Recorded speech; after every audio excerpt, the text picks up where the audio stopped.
Rajkot civil હોસ્પિટલમાં doctor પર થયેલા હુમલા બાદ હવે તબીબી આલમ લડી લેવાના મૂડમાં છે।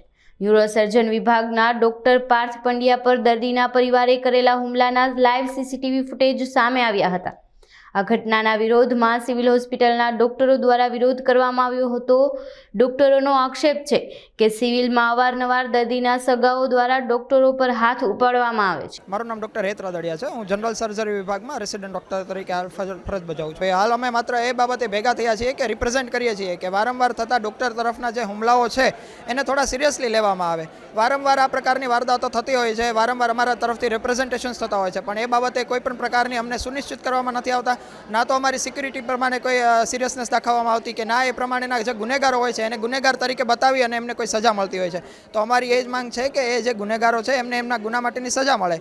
અમારા ન્યુરોસર્જરી વિભાગના રેસિડેન્ટ ડૉક્ટર ઉપર એક પેશન્ટના સગા દ્વારા હુમલો કરવામાં આવેલ છે અને એમને ઢોર માર મારવામાં આવેલ છે। અમારા તરફથી એ જ દાખવવામાં આવે છે કે દર વખતે જ્યારે કોઈ પણ આ પ્રકારની ઇન્સિડન્ટ થતું હોય ત્યારે માત્ર એટલું જ પૂછવામાં આવે કે કયા કારણોસર ડૉક્ટરને મારેલ છે, કેમ મારેલ છે, કેવી રીતે મારેલ છે, પણ એક ડૉક્ટર ઉપર હુમલો થયેલ છે શું એટલું સફિશિયન્ટ નથી?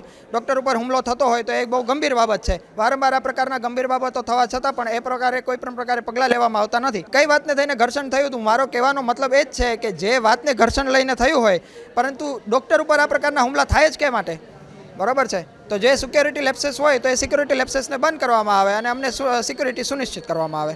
કડક કાર્યવાહી જો નહીં થાય તો અમે એવી માંગ કરીએ છીએ કે 2 થી 3 દિવસ સુધી અમે અમારી માંગને લઈને અડગ રહીશું। જો કાર્યવાહી નહીં કરવામાં આવે તો આગળના જે કોઈ પણ પગલાં હશે અમારા જુનિયર ડૉક્ટર એસોસિએશન તરફથી નક્કી કરીને લેવામાં આવશે। Currently we are not on strike and if there is any untowardness going on then we will decide on whether to go on strike or not।